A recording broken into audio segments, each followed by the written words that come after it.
Good afternoon. I'm Assistant Sheriff Brian Peterson with the Las Vegas Metropolitan Police Department. I'm here today to provide additional details on an officer-involved shooting that occurred this past Tuesday, January 6, 2026, involving a deputy constable. These deputies fall under the purview of Clark County, but are overseen by LVMPD and led by a commissioned captain. They are responsible for the service and execution of civil orders issued by the court to include evictions. Please note, we're still early in the investigation process, and as such, the details may change as we collect additional information. This is the second officer-involved shooting this year, and the first non-fatal.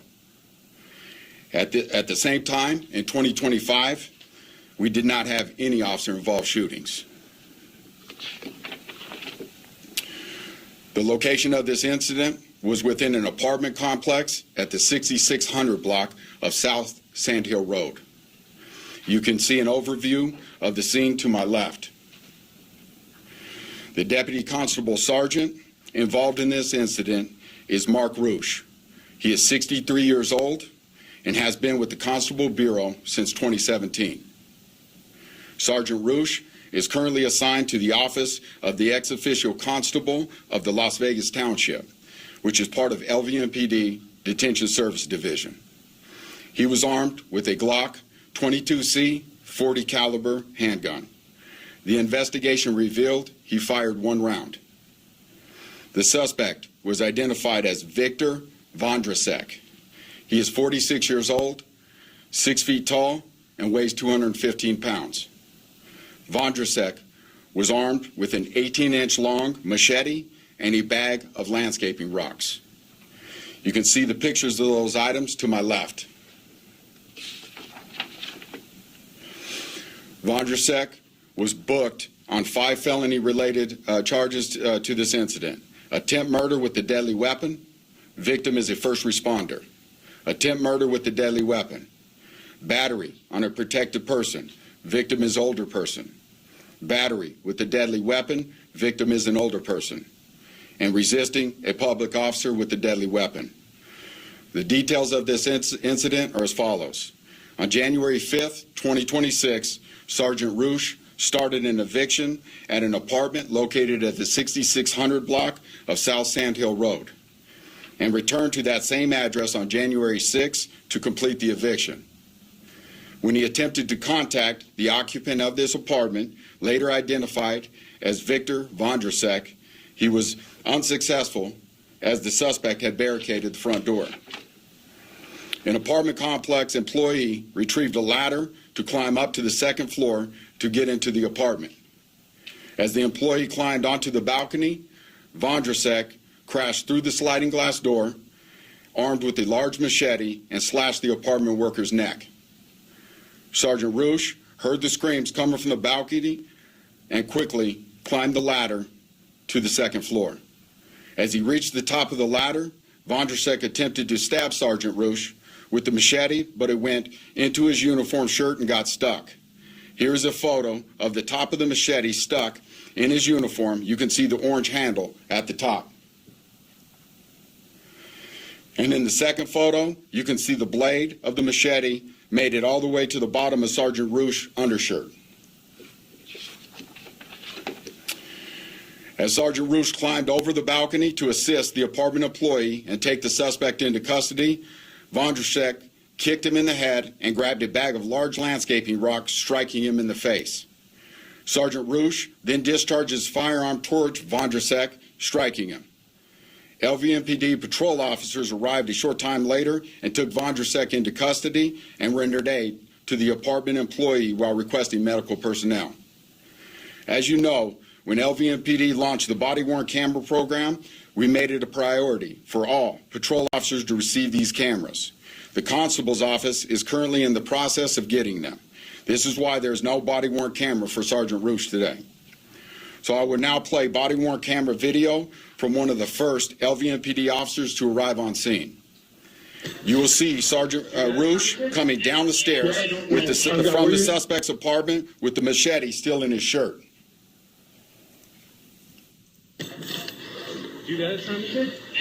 Yeah, I don't know. I've got where you stabbed at. I got you. I don't know if it went in or... It's in. We're not going to move it. Okay, hold on. We'll move you to here. Okay. Yeah, we're not going to leave it. We're not going to move it around. Just take a seat over here. He cut the guy's throat, the maintenance. He came and stabbed. All right, sit on the front of my car right here.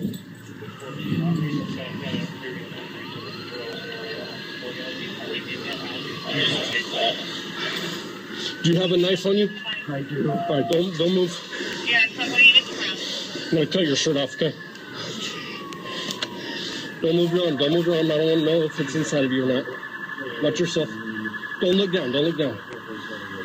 Here, one button. I got it. One button, it zips down. Oh, perfect. One button. And this I got you. Try not to move around. Don't move around too much. Don't look down. Take a seat right here. I don't know if it made it in. Medical personnel arrived, transported Sergeant Roosh, the apartment employee, and Vondrasek to local hospital. Sergeant Roosh was treated for a broken nose and minor cuts to his head and torso area. The apartment employee is currently still listed in critical condition. This concludes our briefing. I can now take a few questions. Assistant Sheriff Peterson, when it comes to these types of incidents, has Metro Police ever wanted to accompany the constable, these deputy constables, to serve an eviction? And will you consider that moving forward? So, thank you, Kristen, for the question. In reference to that, it really depends on the circumstances that we're dealing with in the intel, as into every case that an officer or constable is responding to. Obviously, on this case, I don't know what the constable and the details of the suspect at that time he had, but he didn't feel it was sufficient to have officers there, so he made the choice. And unfortunately, this was the outcome, but as you see, the officers arrived relatively quick. We're able to get medical there, give medical attention to our victim, to the suspect, and get also our constable transported to the hospital. And do you know his previous history with Metro Police, the constable? Yes, the constable actually was a former LVMPD employee. He was hired in 1992. He retired in 2015, and then he was hired by the constable's office in 2017. And then in 2024, June of 2024, he was promoted to sergeant. Do you know why Vondrasek was being evicted? I do not have that. Do you know if he had any previous evictions? I do not know that. Have the police ever been called to that apartment before? At this time, we're still early in the investigation. We will find that out, but at this time, I don't know that. And do you know the status of Vondrasek? Vondrasek he's been worked on. He's good. Assistant Sheriff, we had 2 OISs and a barricade all at the same time. On the 6th, we saw Metro really have the resources flexed. Can you speak at all to the stresses upon Metro and the response and what we saw on the 6th? It was quite something.